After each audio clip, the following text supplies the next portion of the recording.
스카페 박사의 끝나지 않는 여행이라는 책이 있어요. 베스트셀러가 된 책이죠. 이 책에서 영적인 성장을 4가지 단계로 그렇게 나누고 있습니다.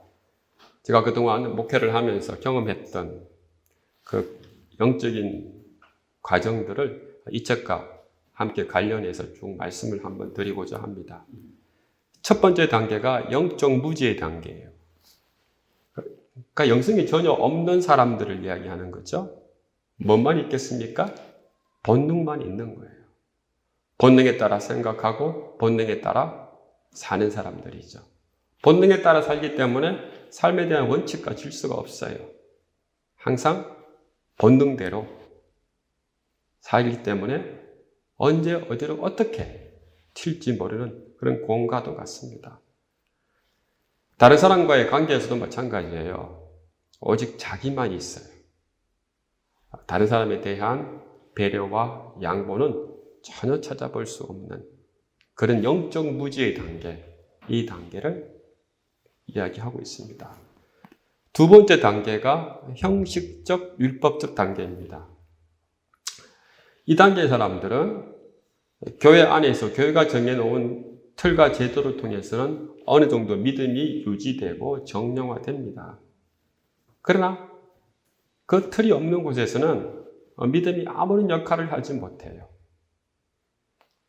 교회가 정한 원칙, 교회가 정한 질서, 교회가 정한 형식의 울타리에서만 믿음이 작동을 하는 겁니다. 그런 틀이 없을 때는 믿음이 전혀 아무런 역할을 하지 못하는 거죠. 교회가 이 단계에 고착될 수 있어요. 그럴 때 교회는 어떤 모습으로 바뀌겠습니까? 교회는 계층화되면서 수직적인 질서만이 있는 것이에요. 율법과 형식에 얽매이게 되는 것이죠. 교회 안에서 진정한 섬김과 나눔의 제자도를 찾아볼 수가 없는 것입니다. 세 번째가 개인적이고 합리적인 단계예요. 이 단계의 사람들은 이성적이고 합리적이고 도덕적입니다.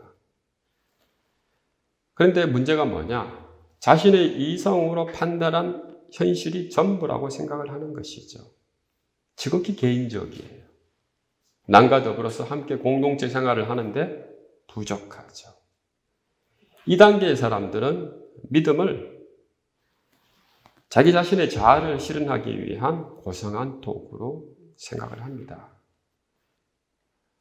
오늘날 세상이 교회를 싫어하는 이유가 뭘까요? 그리스도인의 신앙이 지극히 개인적이고 자기중심적이고 이기적이기 때문입니다. 이 세 번째 단계에 교회가 많이 고착되어 있기 때문에 그런 거예요. 네 번째 단계, 공동체적 사랑이 충만한 단계. 그러니까 가장 영적으로 성숙한 단계이죠. 이 단계의 사람들은 무엇보다도 하나님과의 깊은 만남이 있고 성령의 교감이 있습니다. 삶이 늘 풍요롭고 은혜로우며 감동이 있어요. 하나님과 은혜를 나누면서 그 경험을 다른 사람에게 나눠줄 줄도 알고 다른 사람에게 자기가 받은 사랑을 베풀어 줄 줄도 아는 것이죠. 무엇보다도 다른 사람에 대한 존중과 배려가 있고 공감이 있는 거예요. 영적으로 가장 성숙한 단계죠. 항상 성령 충만하면서 성령의 이끌림에 따라서 살아가는 그런 사람입니다.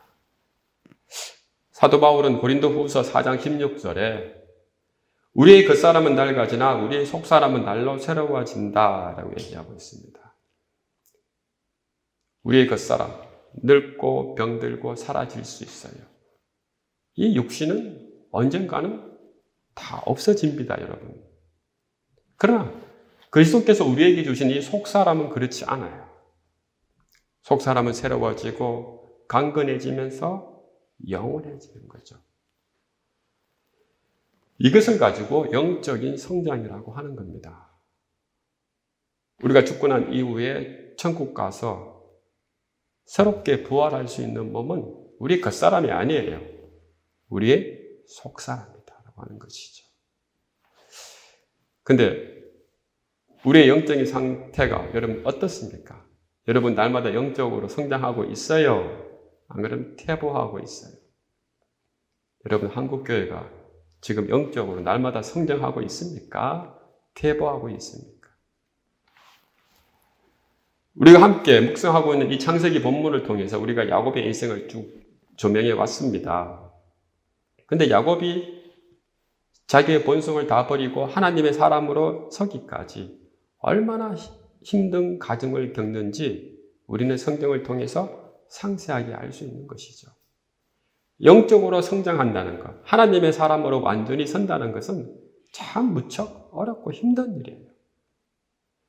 혈과 육을 가진 인간이 세상의 영역에서 벗어나 자신의 한계를 극복하고 영적으로 성장한다는 것은 그야말로 하나님의 인도하심 없이, 성령의 인도함이 없이는 결코 불가능한 일입니다. 지난 본문에서 우리는 야곱이 야복나루에서 치열한 밤을 보냈다는 것을 알아보았습니다. 그리고 브니엘에서 밝은 해를 맞이합니다. 하나님의 은혜를 깊이 받고 그 마음이 고양된 야곱이었어요. 그 마음의 안정과 평안이 드디어 찾아왔던 것이죠. 그 마음에 자신감이 생겼어요. 그래서 형 에서를 이제 만나러 가는 겁니다. 야곱은 형 에서를 맞이하면서 먼저 자신이 맨 앞에 달려나가 형에게 7번 절을 합니다. 그리고 자기 식구들을 차례대로 형에게 소개를 합니다.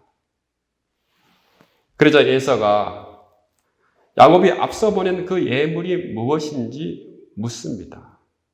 야곱이 그저 형님께 드리는 선물이라고 하면서 형님을 하나님처럼 그렇게 귀하게 모시는 거예요. 야곱이 그만큼 변하고 성숙되었다는 것이죠. 창세기 33장 10절 말씀이 있죠. 다 같이 한번 읽어보겠습니다. 야곱이 이르되 그렇지 아니하다. 내가 형님의 눈앞에서 은혜를 입었사오면 청하건대 내 손에서 이 예물을 받으소서. 내가 형님의 얼굴을 배운 적 하나님의 얼굴을 본 것 같사오며 형님도 나를 기뻐하심이니이다. 야곱이 형 에서의 얼굴을 마치 하나님의 얼굴을 본 것 같다라고 그렇게 고백을 했던 것이죠. 야곱이 지난 20년의 세월 동안에 자신이 저지른 일 때문에 얼마나 그 마음이 무거웠던가를 우리는 이 말씀을 통해서 알 수가 있는 거예요. 형님의 얼굴을 보니 하나님 얼굴처럼 평안하고 하나님 얼굴처럼 사랑이 가득하게 보였다는 것이죠. 야곱은 그제서야 그 마음에 있는 모든 무거운 짐을 다 벗어버릴 수 있던 것이죠. 형 에서의 얼굴에서 드디어 하나님의 은혜를 발견한 것입니다. 에서도 마찬가지였습니다. 에서도 어느덧 형님다운 면모를 갖추고 있었습니다. 에서는 400명이나 되는 식소를 거느리고 세일에서 야곱을 맞이하러 세긴까지 왔어요. 짧은 거리가 아니에요. 150km나 되는 먼 거리예요. 야곱에게 복수하러 온 것이 아니고 야곱의 가족들을 호위해서 세일로 데려가려고 온 것입니다. 에서는 야곱이 당연히 자기와 함께 동행할 거라고 생각했습니다. 상황은 근데 전혀 엉뚱하게 흘러갑니다. 야곱이 에서와 함께 가지 않는 거예요. 그러자 할 수 없이 에서는 150km나 달려왔던 길을 허망하게 그냥 돌아가야만 했던 것이죠. 이때 야곱은 형 에서에게 변명을 합니다. 자신의 가축대가 연약하고 아이들도 연약하여서 천천히 가야 하기 때문에 형님과 함께 갈 수 없습니다. 그러나 야곱에게는 다른 의도가 있었던 것이죠. 형 에서를 따라가지 않은 다른 의도가 있었던 거예요. 그 의도가 무엇입니까? 창세기 33장 17절과 20절이죠. 우리 다 같이 한번 읽어보겠습니다. 야곱은 숫곳에 이르러 자기를 위하여 집을 짓고 그의 가축을 위하여 우릿간을 지었으므로 그 땅 이름을 숫곳이라 부르더라. 야곱이 밧담 아래서부터 평안히 가나안 땅 세겜 성읍에 이르러 그 성읍 앞에 장막을 치고 그가 장막을 친 밭을 세겜의 아버지 하몰의 아들들의 손에서 베크시타에 샀으며 거기서 제단을 쌓고 그 이름을 엘렐로의 이스라엘이라 불렀더라. 에서가 돌아간 후에 야곱은 세겜 땅의 숲곳에 우리를 만들었습니다. 집을 지었습니다. 또 세겜 땅 부족장에게 백커시타 약 200달러의 돈을 지불하고 땅까지 샀어요. 왜 이렇게 했을까요? 세겜 땅에서 살고 싶었기 때문입니다. 그리고 그곳이 마치 하나님이 명하시는 곳인 것처럼 단도 쌓고 제단을 쌓고 하나님의 이름까지 불렀던 것이죠.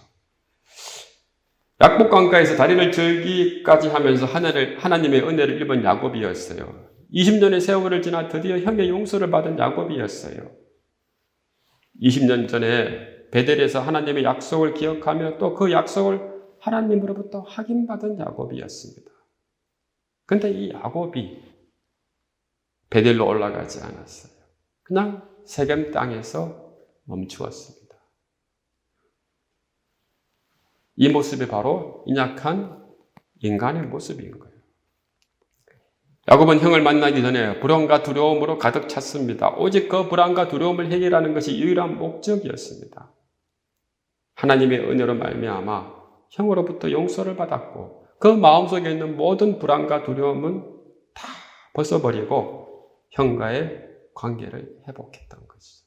모든 것이 평안하고 모든 것이 은혜로운 때였습니다.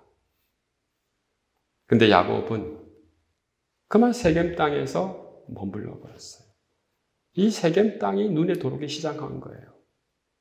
세겜 땅은 번창했고 물자가 풍부한 도시였어요.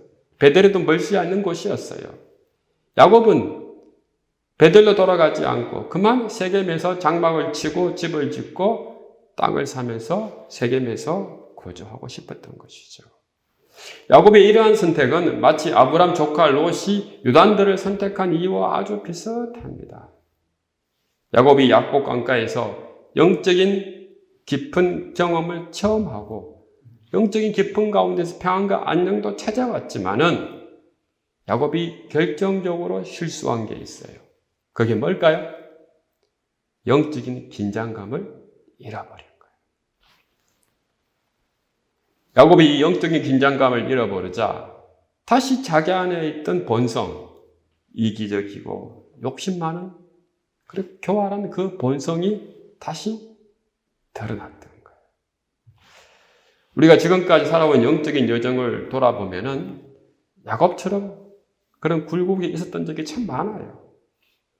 하나님의 은혜를 체험할 때는 영적으로 높이 고향되기다가도 어느 순간에 영적인 긴장감을 늦추고 나락으로 떨어질 때가 있어요.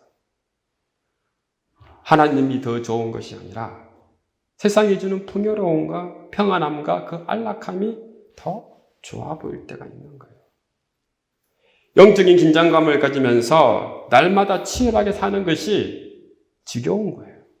싫은 거예요.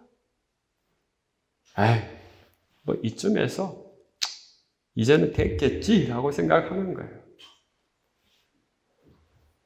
그렇게 되면 어떻게 됩니까? 옛날로 돌아가는 거예요. 옛사람의 습관이, 옛사람의 생각이, 옛사람의 감정이 다시 올라와서 우리를 넘어뜨리고 실수하게 하는 것입니다. 사랑하는 성도 여러분, 한국 교회가 가난할 때는 모두가 긴장했어요. 교회가 어렵고 힘들 때는 모두 긴장합니다. 그 긴장할 때 영적인 위기는 극복되어 줄 수 있는 거예요. 그러나 교회가 성장하고 부흥하고 부유해질 때 그 영적인 긴장감은 사라지는 거예요. 긴장감이 사라질 때 무엇이 눈에 들어옵니까? 제일 먼저 편안함이 눈에 들어오는 거죠. 화려함이 먼저 눈에 들어오는 거예요. 물질이 눈에 들어오는 거예요. 쾌락이 먼저 눈에 들어오는 거예요. 그러면 어떻게 됩니까? 교회 안에 적폐만 쌓여가는 거예요. 사도 바울은 빌립보서 2장 12절에 이렇게 권고하고 있습니다. 그러므로 나의 사랑하는 자들아, 너희가 나 있을 때뿐 아니라 더욱 지금 나 없을 때에도 항상 복종하여 두렵고 떨림으로 너희 구원을 이루라.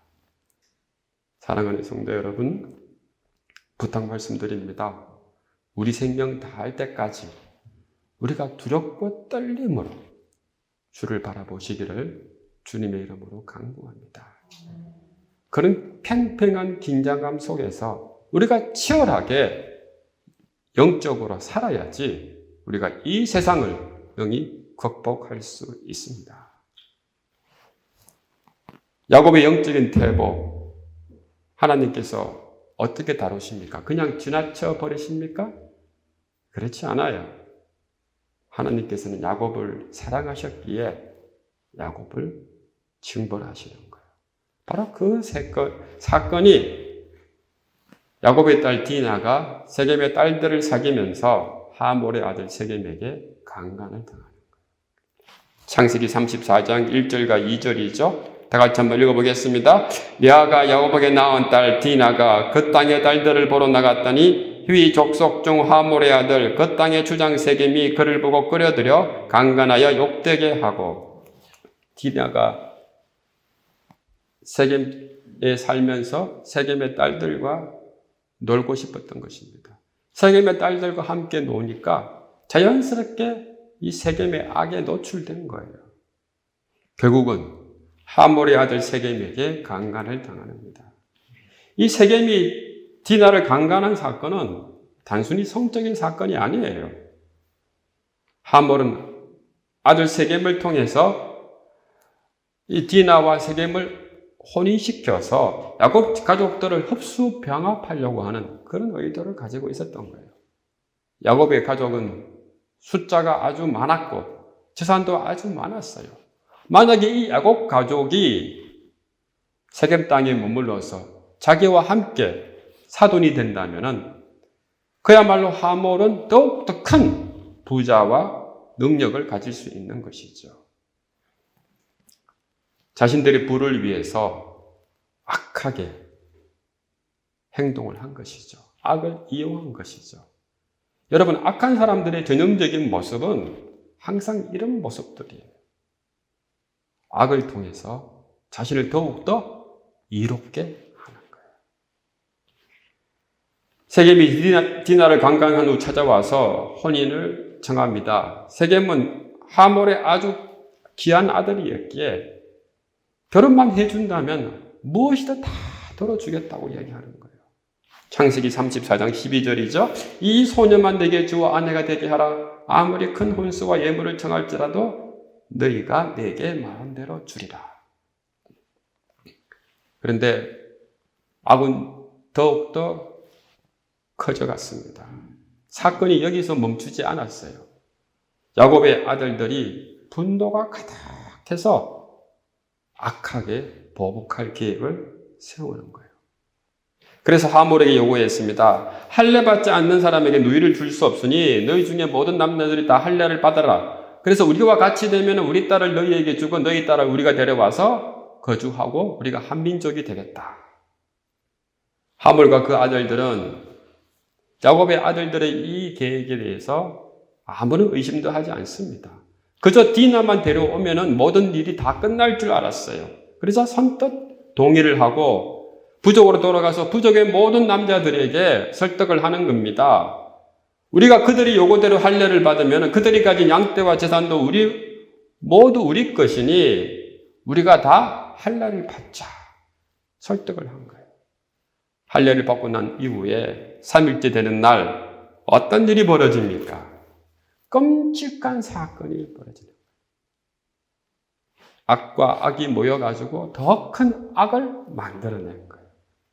창세기 34장 25절과 27절이죠. 다 같이 한번 읽어보겠습니다. 제3일에 아직 그들이 아파할 때에 야곱의 두 아들 디나의 오라버니 시몬과 레위가 각기 칼을 가지고 가서 몰래 그 성읍을 기습하여 그 모든 남자를 죽이고 칼과 하물과 그의 아들 세겜을 죽이고 디나를 세겜의 집에서 데려오고 야곱의 여러 아들이 그 시체 있는 성읍으로 가서 노력하였으니 이는 그들이 그들의 누이를 더럽힌 까닭이라. 도대체 무슨 일이 일어났습니까? 야곱 가족에게 무슨 일이 일어났어요? 대참사가 일어난 거예요. 귀한 딸은 강간을 당했고 야곱의 아들들은 분노에 사로잡혀서 가나안 땅에서 발붙일 못할 정도의 심각한 악을 행했던 거예요. 세겜의 악에 대해서 악으로 대항해버렸던 것이죠. 가장 끔찍한 결과가 나온 거예요. 이런 잘못된 대응은 야곱 가족을 위기로 몰아갖고 더욱더 큰 악을 만들어냈던 거예요. 앞으로 이 야곱 가족이 세겜 땅에서 살아남을 수 있을지 없을지 아무도 모르는 일이에요. 그야말로 야곱 가족은 세겜 땅에서 소수였어요. 이민자였어요. 나그네였어요. 언제든지 다수인 히위 족속이 와서 야곱 가족을 몰살시킬 수가 있었던 거예요. 위기인 거죠. 이 위기가 모두 야곱이 영적인 긴장감을 잃어버렸기 때문에 온 거예요. 야곱은 이 위기 앞에서 다시 하나님 앞에 나아갑니다. 기도합니다. 야곱이 위대했던 것은 바로 이 점이에요. 어렵고 힘들면 도망가는 것이 아니라 하나님 앞에 나아가서 기도하고 무릎 꿇고 눈물 흘리며 하나님의 긍휼과 자비만을 기다렸던 거예요. 창세기 35장 1절과 3절이죠. 다 같이 한번 읽어보겠습니다. 하나님이 야곱에게 이르시되 일어나 베델로 올라가서 거기 거주하며 내가 내 형 에서의 낯을 피하여 도망하던 때에 내게 나타났던 하나님께 거기서 제단을 쌓으라 하신지라. 야곱이 이에 자기 집안 사람과 자기와 함께한 모든 자에게 이르되 너희 중에 있는 이방 신상들을 버리고 자신을 정결하게 하고 너희들의 어복을 바꾸어 입으라. 우리가 일어나 베델로 올라가자. 내 환난 날에 내게 응답하시며 내가 가는 길에서 나와 함께 하신 하나님께 내가 거기서 제단을 쌓으려 하노라 하매. 하나님의 응답이 무엇입니까? 베델로 올라가라. 야곱은 세겜에 살면서 온전히 하나님의 백성으로 살지 못했습니다. 세겜 땅에 이방 사람처럼 살았어요. 이방 신을 섬기고 이방 의복을 입으면서 이방 사람처럼 살았습니다. 그러자 야곱은 가족들에게 명령을 합니다. 모든 이방 신상들을 다 버리고 자신을 정결하게 하고 의복을 바꾸어 입어라. 그리고 베델로 올라가자.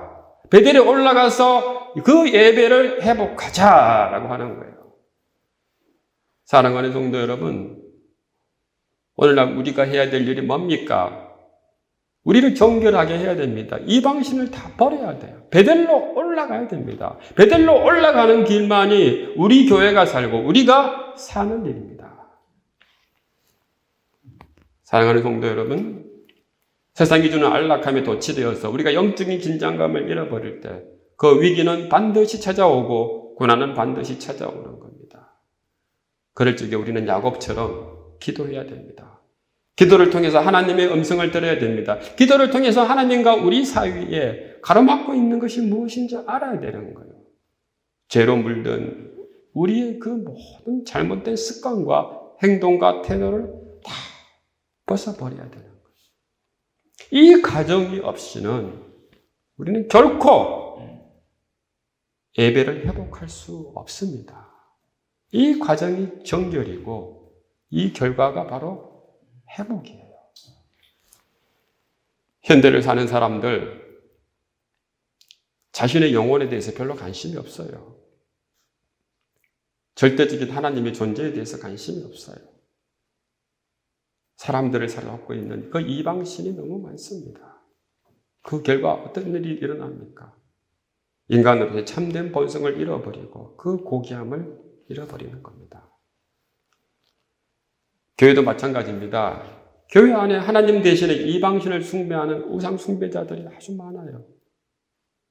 강단에서 하나님이 살아계시다고 설교하면서도 실제로는 세상이 주는 힘의 원리에 따라 행동하고 설교합니다.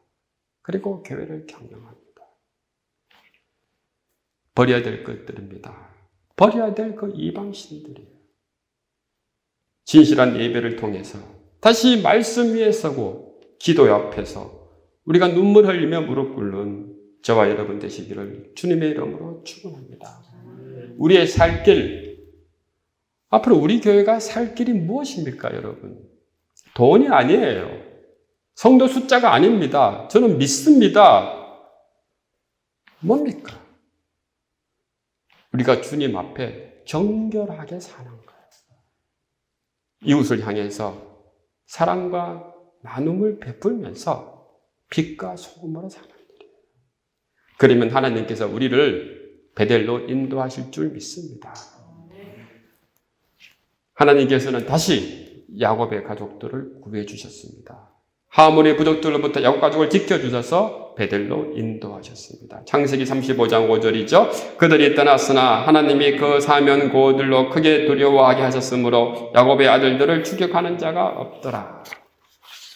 사랑하는 성도 여러분, 오늘 이 시간 우리가 세계의 땅에 있어요.